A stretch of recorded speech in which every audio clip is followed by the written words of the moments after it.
What do you all see? We see your slide. Look at that. I'll show you how to do it. I'm really proud of myself. So I'm proud of you too, because I have tried to do that quite a few times. Uh, so as Liz said, my name is Kate Black. I am a coastal resource specialist with the Department of State's Office of Planning, Development, and Community Infrastructure. I supervise the watershed program for our department, as well as I also supervise the North Country. So I tend to work a lot in the Finger Lakes from the watershed side, but I do not work as intimately with the LWRP communities in the area. So if at the end of this, anybody wants more information with on specifically on LWRPs in the Finger Lakes, I'll definitely point you to more of the experts, but I can give you a good overview of the program in general and the benefits of all of our different planning opportunities. Let's see, slide. Okay. So, what is our department? So I'm going to, I guess, back up. I'm going to give like a brief overview, talk a bit about the watershed unit, share some information about the LWRP and the watershed plant program, and then go into some success stories to hopefully kind of maybe spur some excitement over, potential grant round opening up soon for a lot of programs, as well as maybe the Bond Act money. Okay, so our office houses the coastal management program for the state. So the coastal management program is available to any coastal state. It's a federal program that has been kind of delegated to states who are interested in managing their own coastal management program. So New York State has accepted that responsibility, and we manage the coastal zone. So um, that includes a regulatory component. There's financial and there's technical assistance to promote the wise use and protection of the coastal resources, to preserve, protect, enhance, and where possible, restore the natural resources of the state's coastal area, and to provide opportunities for the use and enjoyment of the coastal amenities. So the regulatory piece doesn't necessarily apply to Cayuga Lake watershed because you're outside of the coastal area. It's really pretty thin boundary across around the Great Lakes up to the Troy Dam, so up the Hudson River, and then Long Island, New York City, that whole area. But there is also the coastal non-point source boundary. So that is essentially the watershed of those big bodies of water, which ends up being a very large chunk of the state is covered in that, which gives us, the authority and the justification for doing watershed planning and implementation funding. And then additionally, the state has designated a significant number of inland water bodies as what is called designated inland water bodies, which also qualifies communities to do LWRPs. So there's a list online. It gets updated every single legislative session because your legislators can add more bodies of water to that designated inland list. But Cayuga Lake is listed. It has been for quite a while. Now we're getting into more. Now the updates are usually little streams and things like that are getting updated, not the major bodies of water in the state. So the LWRP program, serves as the Office of the OPD-CI's primary program for working in partnership with waterfront communities to address their local and regional waterway issues, improve water quality, natural areas, guide development to areas where there's adequate infrastructure already in place and services away from sensitive resources.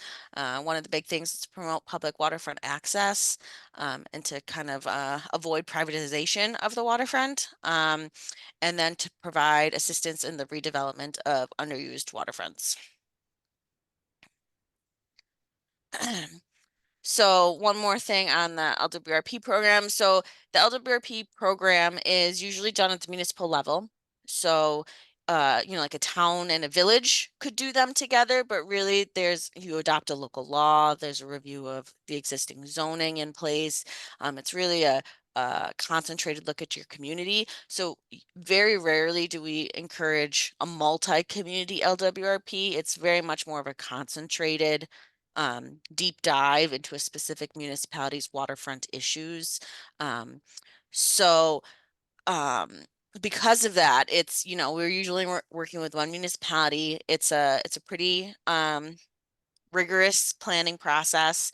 Because there are legal ramifications, there is some local adoption of laws. You do have to review your existing laws to make sure your goals of your waterfront and, like, say, your zoning are consistent with each other. Um, and it takes a while. It takes probably at least 5 years to do. We do provide grant funding for the development of an LWRP. Um, it's a 25% match, and I'll get into it a little bit later, how opportunities to meet your match goals. But we do have a lot of resources on the Department of State's website on what exactly goes into an LWRP. But having a completed LWRP does open you up to a lot of funding opportunities at Department of State, and it also provides a benefit for long-term planning and even investment in your community, because you've really clearly outlined what you're looking for at your waterfront, water dependent, water enhanced uses, and it can provide some consistency when developers are looking to, invest money, to know that this is the vision of your community and that we want to be part of that vision. And we know that it's kind of, it's been well thought out. The public is on board. So my type of project X, is likely to be seen favorably in this community. So where watershed planning fits in, it's a little complicated because of how the law is written, but a watershed plan is considered a component of an LWRP, which I don't need to get into why. It's a silly reason, but it looks confusing when you're applying for funding, but it's considered a component.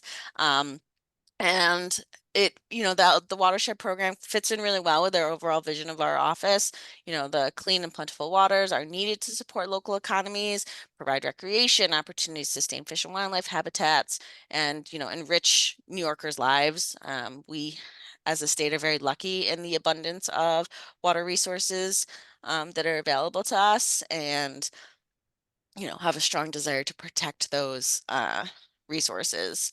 Um, so our big mission is that, like, all watersheds and the communities within them will experience some level of disturbance over time, but a resilient and healthy watershed is able to recover really quick, or more quickly, from those events, and in some cases can even benefit from minor disturbances.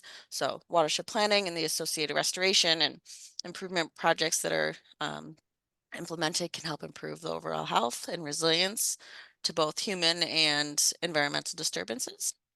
So we also assist in the implementation and planning for watershed plans, which you guys have. So the watershed plans and LWRPs as well, they can establish a mechanism for long-term management of your waterfront and watershed. In a watershed's instance, it's usually the development of an intermunicipal organization, which you guys also have, why we are all here. It describes existing water quality and watershed conditions, key impairments, threats, and opportunities and potential problems within the watershed. Um, Identify and describes priority actions and helps to identify where need is greatest, and then creates an implementation strategy, identifying stakeholders and roles and responsibilities,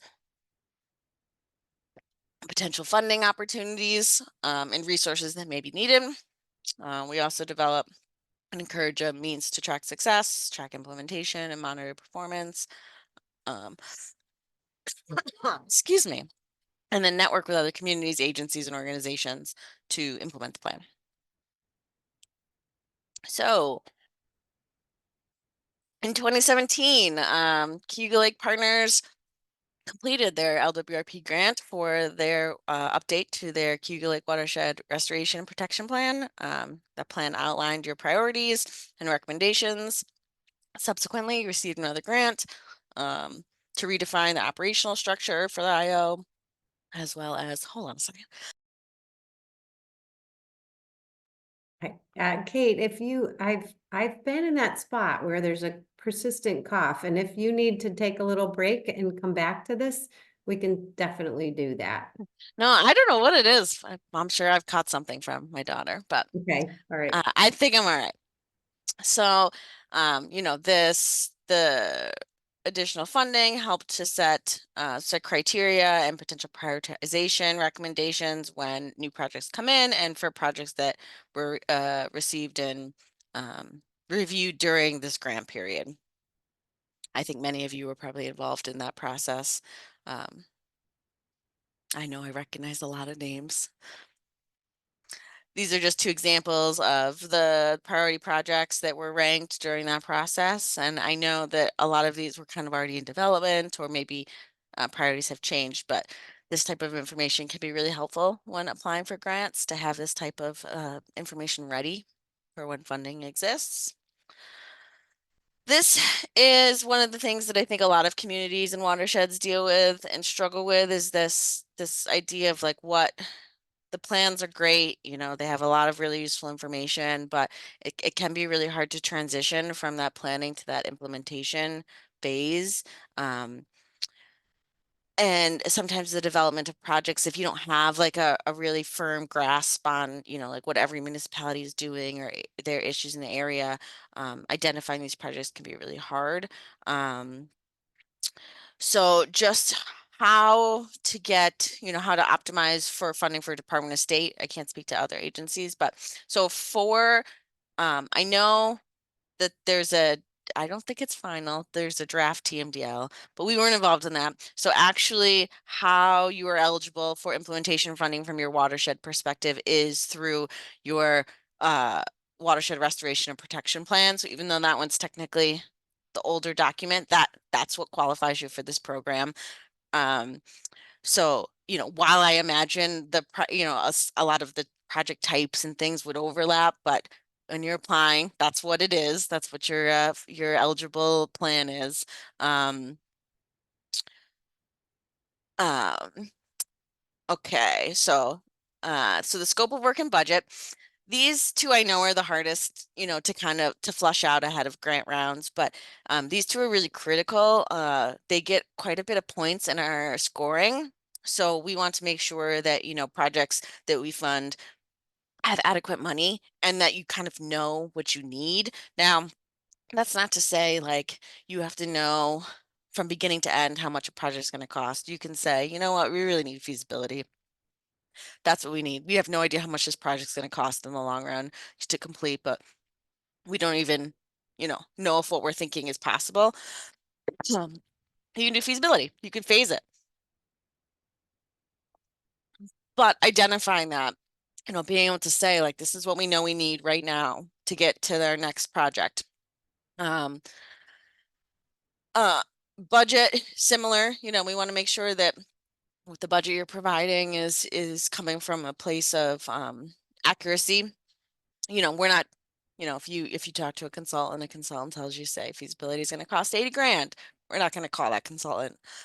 So we just want the application to show that there's been due diligence to uh like fact check your budget.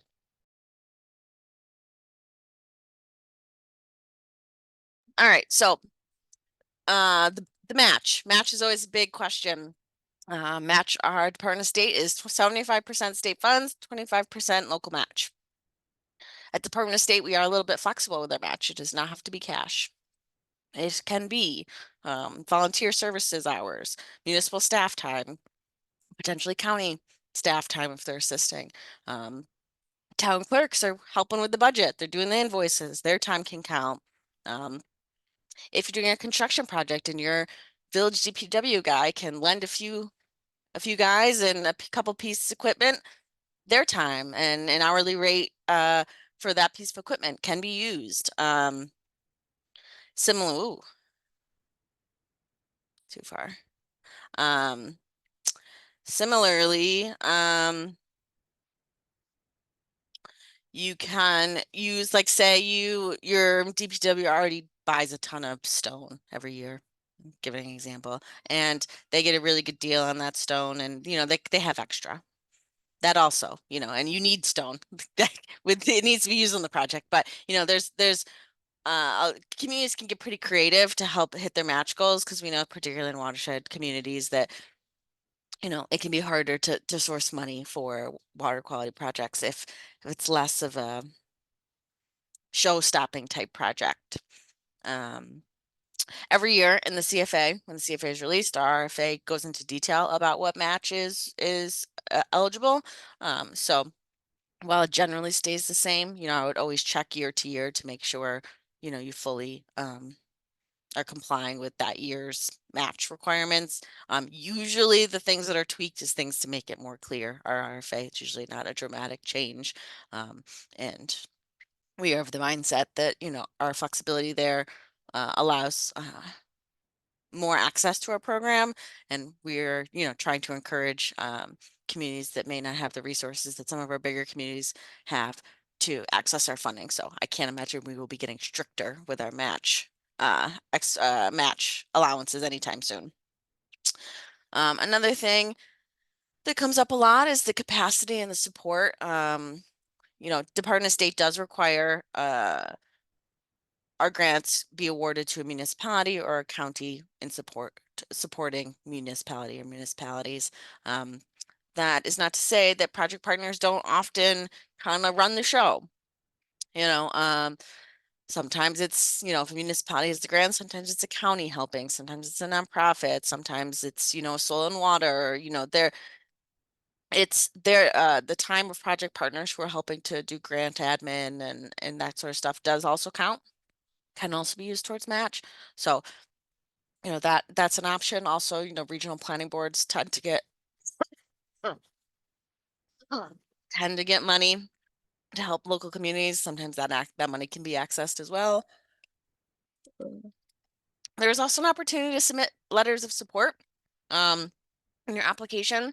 While that may not be tied directly to your capacity, it can help. It can be helpful in our review of your projects to see that there's community support, that there's interest in this project. That can definitely also help your application. Some success stories. I was requested of me to share some projects that in other communities have done that have been successful to kind of maybe get you excited or give you some ideas on projects that we can fund. Department of State, the LWRP program specifically, can fund a really broad range of projects because of like our broad involvement of it just really being like coastal or waterfront communities and helping revitalize them. So we were able to fund a kind of a broad swath of projects. Canandaigua Lake, I'd be remiss to say if I didn't mention Canandaigua Lake. They've been very successful with Department of State over the years. While we've done previous planning with them, their 9E that we funded was approved by DOS and obviously DEC in November of 2023. I think they're the most recent ones at this point. They've received over $2 million of DOS funding over the years.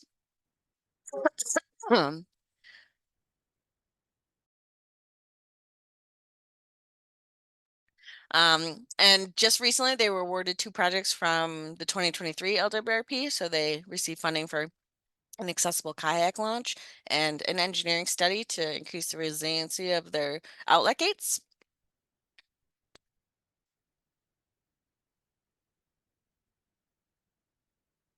This is just a page full of some projects that they funded through our program before. The left was a much bigger project we funded. We were assisted in funding, but it wasn't just Department of State that funded the Naples Creek floodplain restoration. This involved a conservation easement and essentially the reconnection of Naples Creek to its floodplain. So they've got a lot of really cool images before, during, and after some major flood event showing that the creek has been able to access and use and its floodplain for the first time in a very long time, which is very exciting. They also in the middle did a Love the Lake guide. So we can also assist in funding educational materials and outreach materials. So this was also developed. We also assisted in the funding the creation of a stormwater wetland of a flashy stream, and providing an opportunity for some of the sediment and particulate matter to filter out and also reduce some flooding in the area. We also funded a water trail guide and signage program, and they modeled this off a bit after their wine trail, which was funny because as a state agency, anytime I tried to Google the wine trail to see how things were lining up, it was a blocked website for me. I couldn't go on the wine trail. I had to email my IT and say like, no, this is work related. I really do need to see the wine trail email address or website. Um, but they wanted to develop a guide for tourists and locals to be able to figure out where there were public access points. And they even identified like emergency access points. You know, you're on the lake and you have an emergency, like here's where a private marina is. No, you can't like park and, you know, launch from there, but should an emergency arise. They also identified a couple cool spots, and they developed a signage plan to create consistency around the lake. Um, and from there, they identified some spots where there was they needed some improvements to access points, parking, accessible launches, which we have since funded as well. Like I just said, in 2023, we funded one of their launches. Currently working with them too to do a sustainable winter management of roads pilot programs. They're modeling this a bit off of um, the Lake George program, which is looking to reduce salt entering the lakes. Um, so we're helping them pay for some equipment and some piloting of some different programs and calibration techniques to see if they can reduce the amount of salt that's being just used every winter in the city and town of Canandaigua, and then the town of Gorham are the three communities in that pilot program. And then we've also funded some boat wash stations and inspection areas. Seneca Cuca is also, I know a lot of you are very familiar with this watershed. They were not as active with the Department of State for nearly as long as Canandaigua, but their 9E was approved in 2023. And they actually received 3 awards this last round. I think Ian was a little surprised, but he was a good grant writer and was very successful. So they funded a similar to we funded similar to Canandaigua was a lake level management study for the outlet gates in Cuca. Then we funded Marsh Creek floodplain restoration design. This is a parcel that Geneva acquired that they're looking to do some floodplain reconnection, stream restoration, and also public access at a park. And then they're also developing a Seneca Cuco watershed water quality protection manual that will be an easy resource and guide for local municipalities to like green infrastructure, stormwater management, really like help them with permitting and project ideas and really like how to get from the beginning to the end to make it a bit easier for maybe elected officials and people involved in local government that may not be as familiar with water quality issues and how to tackle that. So that was also funded.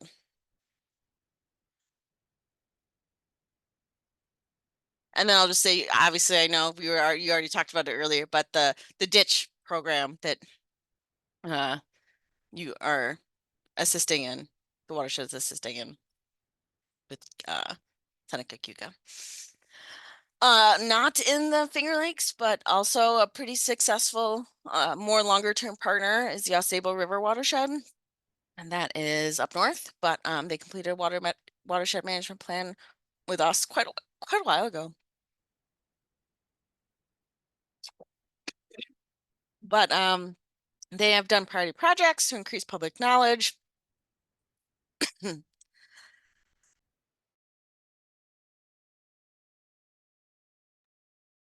Oh, I feel Sorry, so guys. terrible for you. I've done No, that before. It's just awful. so awful. Hold on one second.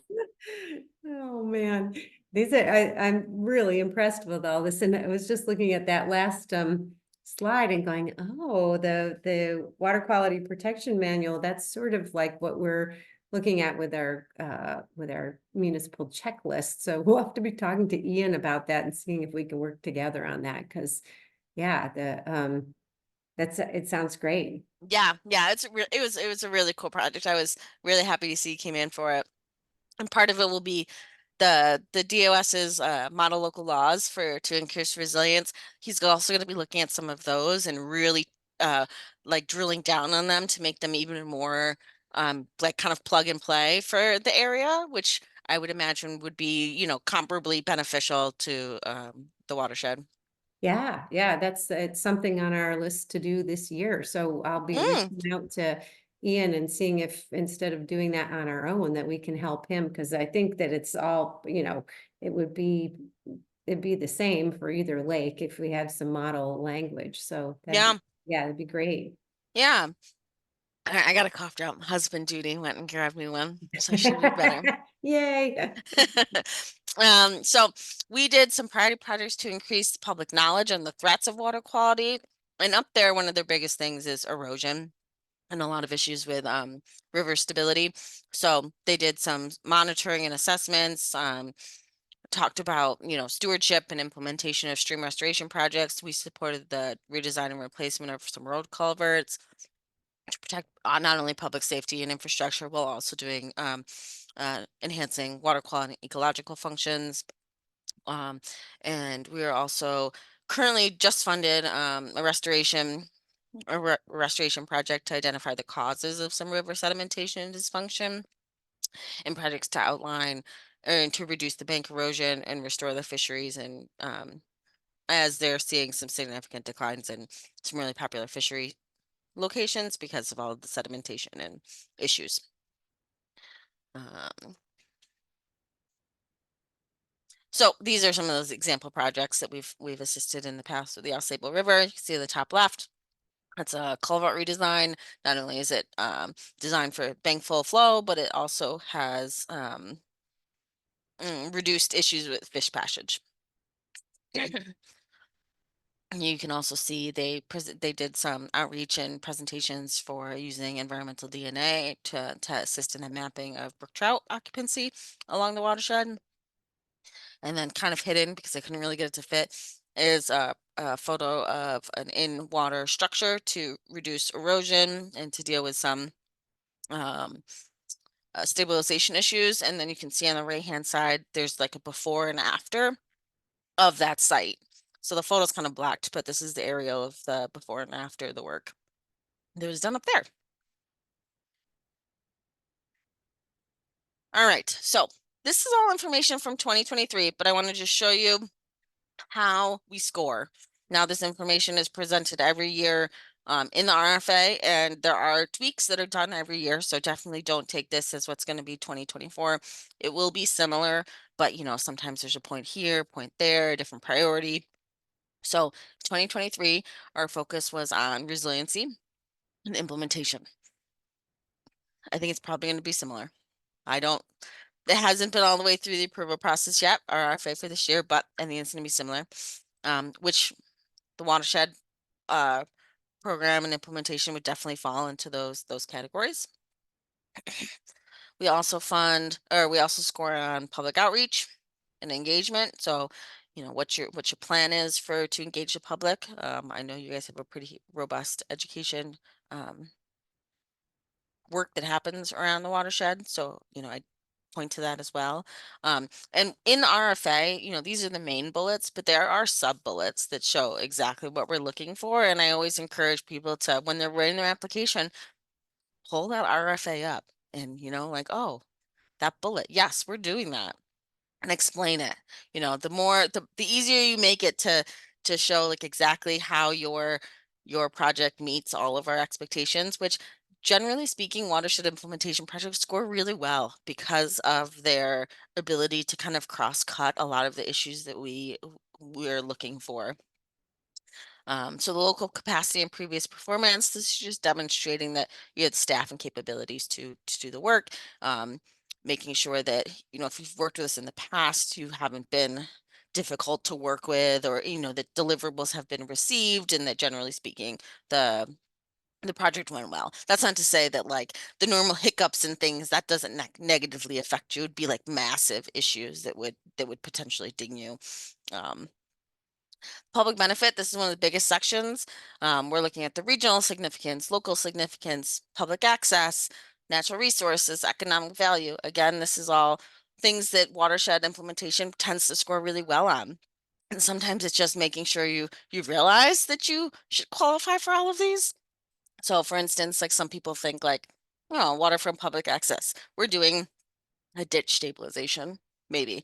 So we're not really doing waterfront public access. But by reducing sediment moving into the water body, you kind of are protecting uh, public access, right? Because you're protecting the water quality, you're protecting, current conditions that are favorable to public access. So, really think about how your project can hit all of these because chances are you can make a case.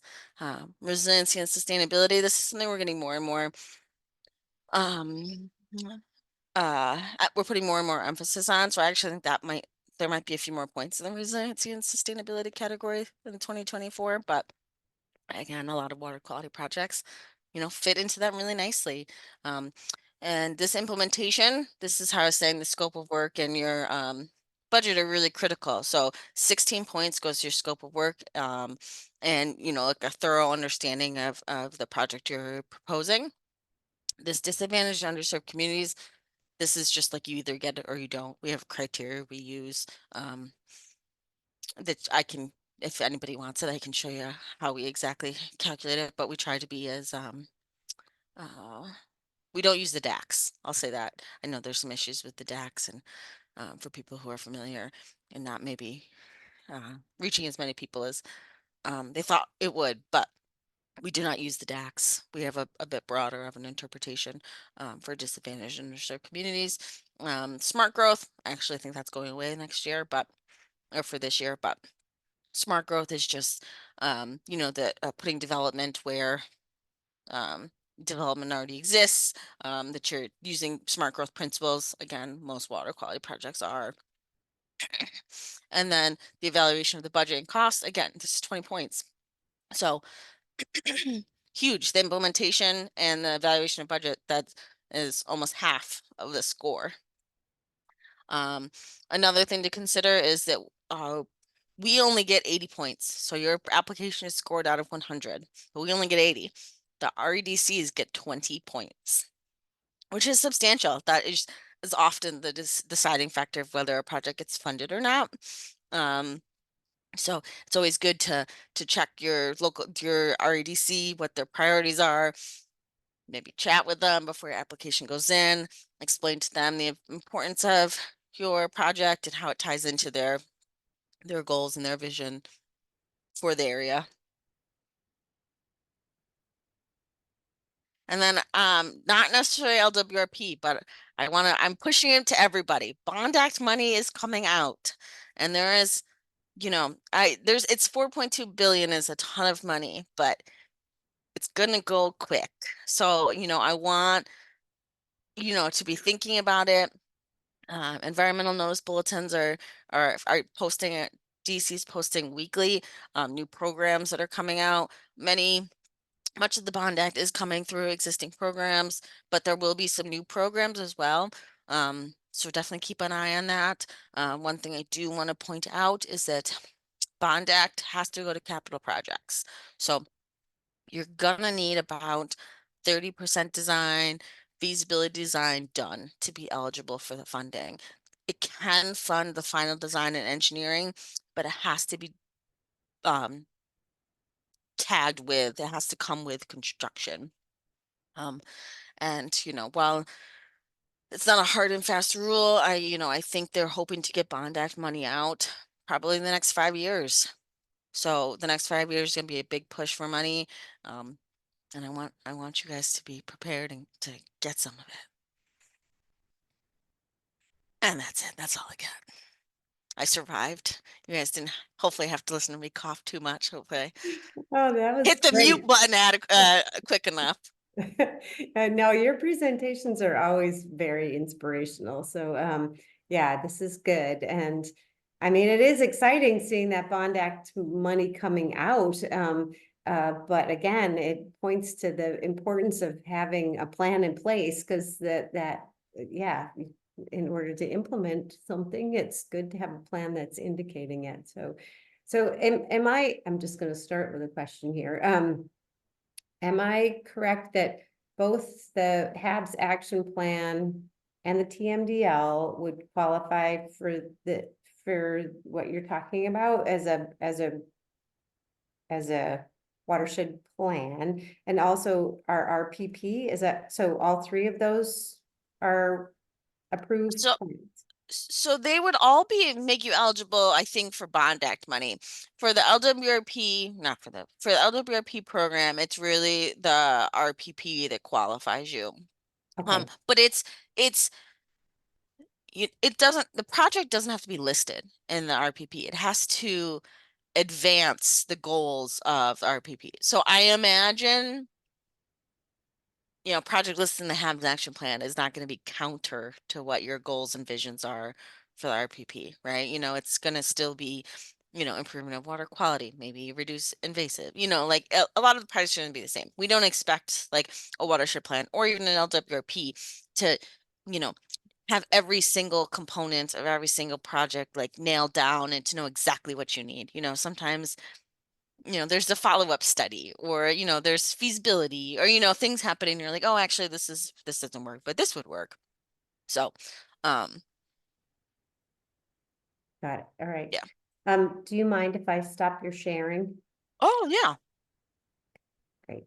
Are there, that way I can see if there are questions, but please do ask. This is a really good opportunity for you all municipalities that to get some of your questions answered, because after pretty soon you can't answer very many questions, right? Yeah. So, um, before the CFA is released, so, after the end of July and before May, we can be pretty, well, I guess it's in the eye of the beholder. I think we can be pretty helpful. We can answer specific questions. You can be like, hey, I'm thinking about this project. What do you think? Or how would I answer this question that I think is going to be on the CFA for this project type? And we can like give you our professional judgment. But once that CFA opens, which maybe it's everybody's advantage, the budget took so long that I think it's going to be delayed till mid-May. It's usually early May, but it usually reflective of the budget. When the budget gets passed. Once that happens, we're kind of in like a uh uh I don't we can't say anything because then it's the impression of like undue advantage to a certain community if we're telling somebody if we're getting hints or assistance to one community while the CFA is open, then that's a disadvantage to other communities. So you have until I don't know. We usually get like 3 days notice before the CFA goes live. So I don't it's not I'm not being evasive on purpose. I don't know when the CFA is gonna launch, but it's usually early mid-May. Great. Yeah, and just so that all of you municipalities understand that are, so if there are projects in your municipality, and it might be a good idea to look at the RPP, because chances are there's probably something that points to the project that you may be interested in implementing. And Liz, this is Tony. Sorry, it's very dark in my room, but the light is kind of right behind me, so it looks weird. Um, if you check out the DEC's grant website, there are various planning grants that are available now for folks with approved plans like yours. So, if you find yourself as a municipality in need of like that planning piece done first, there are grants available to help you get that planning part done, which in combination with the plans, springboards you for implementation dollars down the road. So feel free to check those out and, go for those pots of monies if you can. Yeah, and similarly, I think this year we're gonna give extra points to projects, essentially types of projects that need early design feasibility to get access to Bond Act money. So I think we're trying to give our communities that we work with as much assistance as we can to get them some of this like massive Bond Act money. So, granted, it takes a while to get a contract with the Department of State and to get through the whole process, but I'm not going to pretend that's not an issue. But um, we are trying as much as we can to, help communities get some access to Bond Act money. Thanks, Tony, for pointing that out. Are there questions?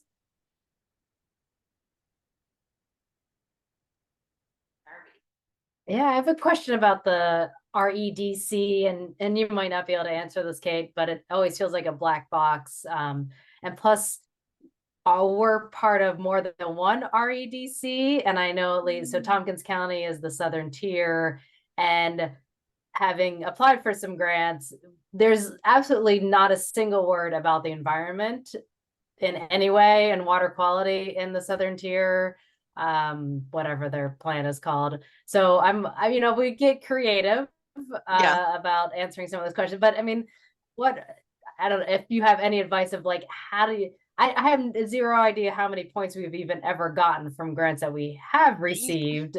Yeah. Yeah, So I any mean, help? the reality is if you do a debrief or anything with your, or at least with Department of State, we're not supposed to like offer it, but if you ask, we'll tell you what the RDC gave you. Um, you know, I think the RDCs have a value. I think sometimes we do, similarly we differ on what what the priorities of the program and what the RDC's priorities are. You know, there'll be sometimes we're all reading an application. I'm like, this is amazing. We need to fund this. This is so good. And then the RDC gives it like a 5. Which tanks it, which, you know, makes it almost impossible for us to fund it. So it can be so frustrating. But yeah, Darby, I would say you be creative. You know, if you, whatever their mission is, whatever that document says, like, oh, how can I make it sound like this will do this? And kind of that's your best bet. And I always, not that I don't know what the rules are, but I'm always like, maybe you should, do you know anybody? Like, could you send like this is a project we're thinking, and kind of pitch it to them before they get the applications in.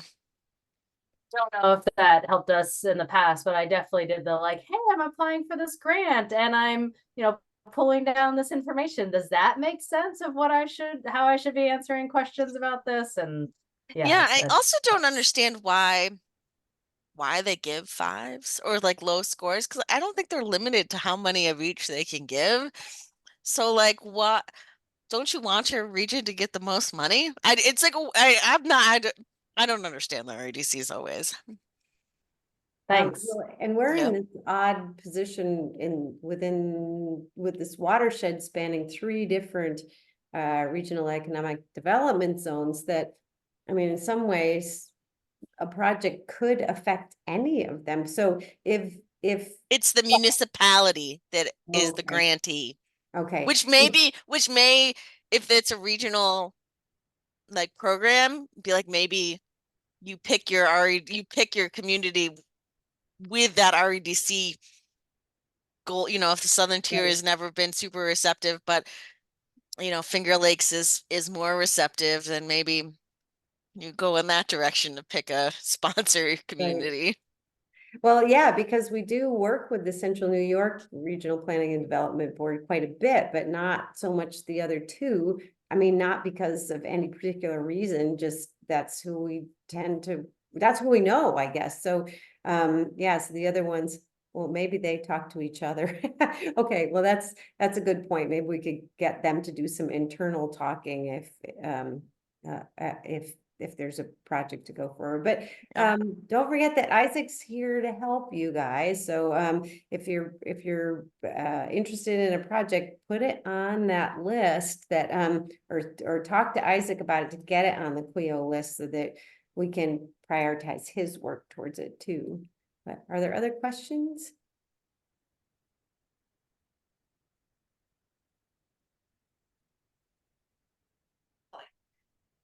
All right. Well, Kate. Tian, do you have a question? No, she's just waving goodbye. Okay. um, on, there we go. There.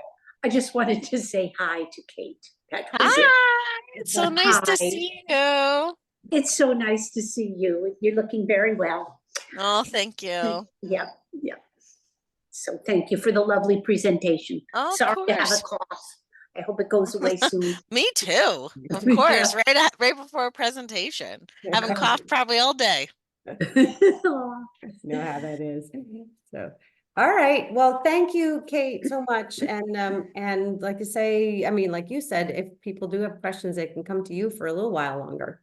Yeah, and like, I mean, obviously, there'll be rounds in the future. So if you missed this round and you're thinking about it, and we'll have from August until next May to really hash out other projects as well. Great, great. All right, feel free to stay on, Kate, but also feel free to not stay I'll on. stay up for a little bit, but in a Okay. few minutes, I'm going to help with bedtime. Right, yeah. All right, Hey, great. Kate, before you go, did you leave your contact information for Oh, those I'll of leave us it who in are the new? chat. I'll leave it in the Okay. chat, and then Liz also has my contact information too, so she Okay. can email it around. All right. Great. Thank you. If I write that down to do it.